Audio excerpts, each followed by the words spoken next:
news stories for you. Firstly, an update from Sudan, where yes, Burhan has seized power.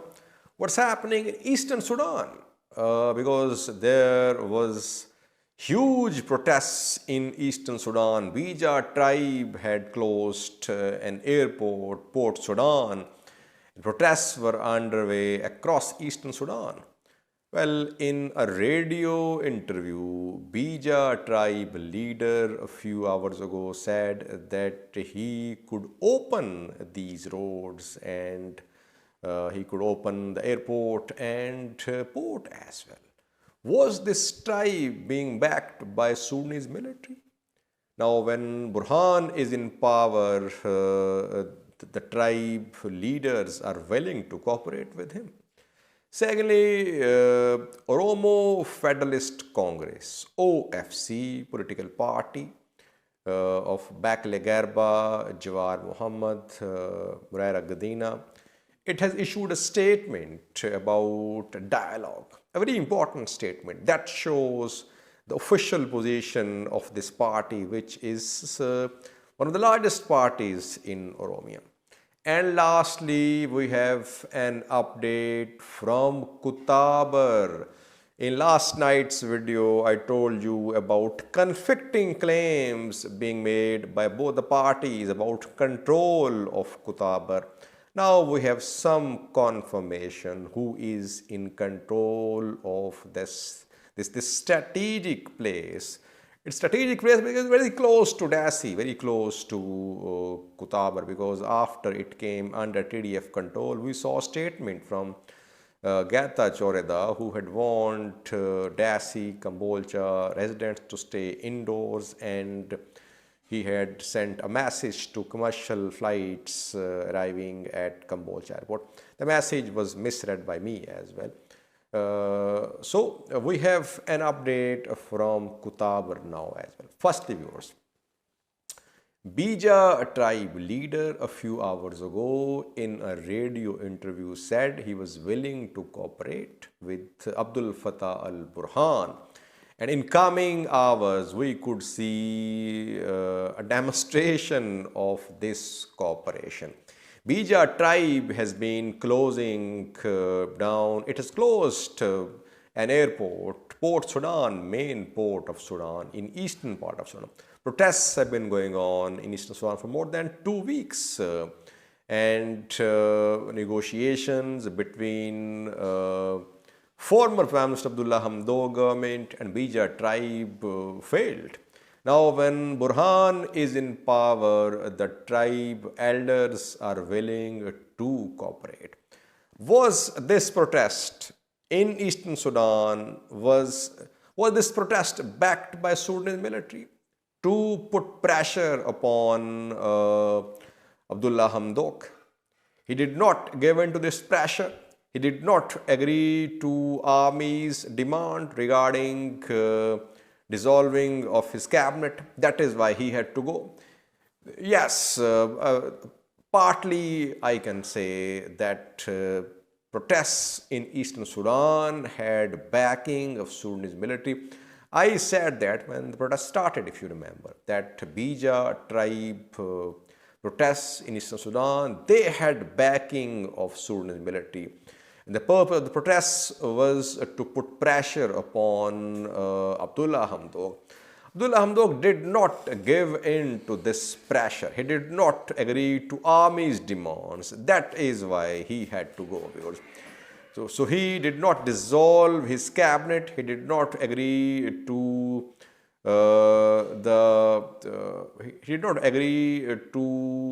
a new election before 2023. All army's demands were rejected by Abdullah Hamdok. That is why we saw a coup yesterday, and now Abdul Fattah al-Burhan is the man in charge in Sudan. We could see Port Sudan and airport in Kassala back to its normal operations in coming days. Secondly, viewers, Oromo Federalist Congress, OFC, has issued a statement. Last night, it issued a statement. It has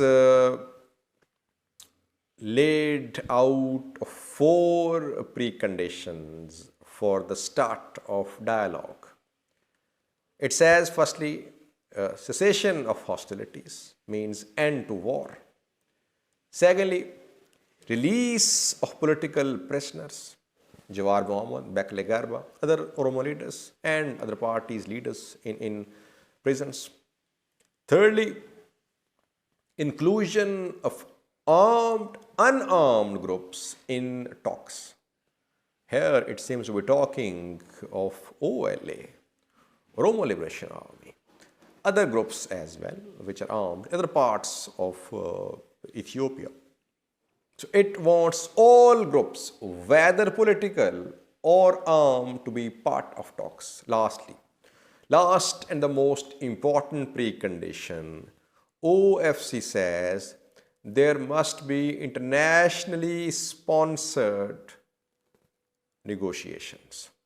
So it means that OFC will not be part of any internal dialogue in Ethiopia, which Ethiopian government has been talking about. We have heard statements from PM Abiy, from his spokespersons, that inclusive political dialogue is already underway. It will continue, but Oromo Federalist Congress does not want to be part of any internal dialogue. It wants international players to be part of, or to be behind this process of talks. Important 4 preconditions, viewers, and these 4 preconditions are very close to Tigray's position about dialogue.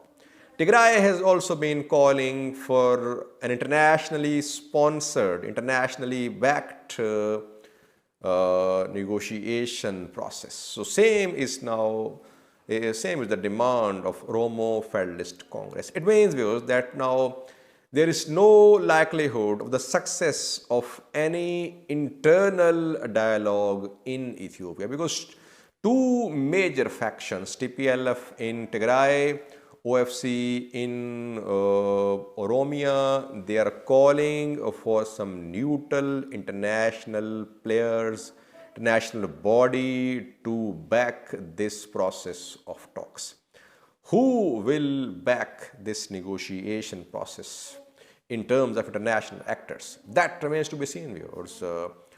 But they're showing their reservations. They're rejecting any internal political dialogue. Lastly, viewers, Kutaber, we have some updates, fresh updates from Kutaber. I informed you in a previous video, I think a few hours ago, about intense fighting close to Kutaber. I told you about airstrikes on Kutaber as well. Both sides were making claims about control of Kutaber.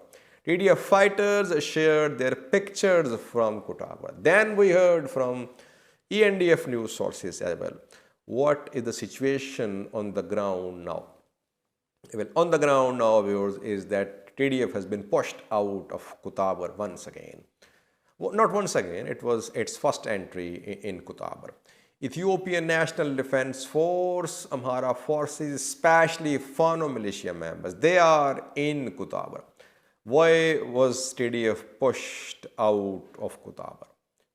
Heavy airstrikes. Once again, air power is the difference between Tigray Defense Force and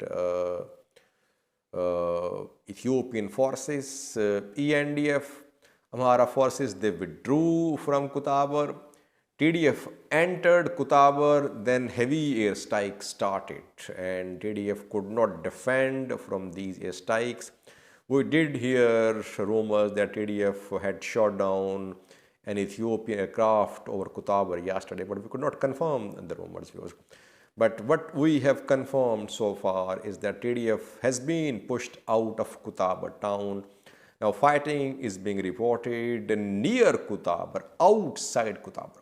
When TDF was in Kutaber, we heard a statement from Gata Choreda, which was a sort of warning to civilians in Dasi and Kambolcha to stay indoors, and it was a message as well that aircrafts could be hit by TDF because civilian flights were being sent a message as well by TDF that they should avoid landing and taking off from Kambolcha airport because TDF was in Kutaber and it was in a position to hit Dasi Kambolcha. But now it seems that TDF has been pushed out of Kutaber.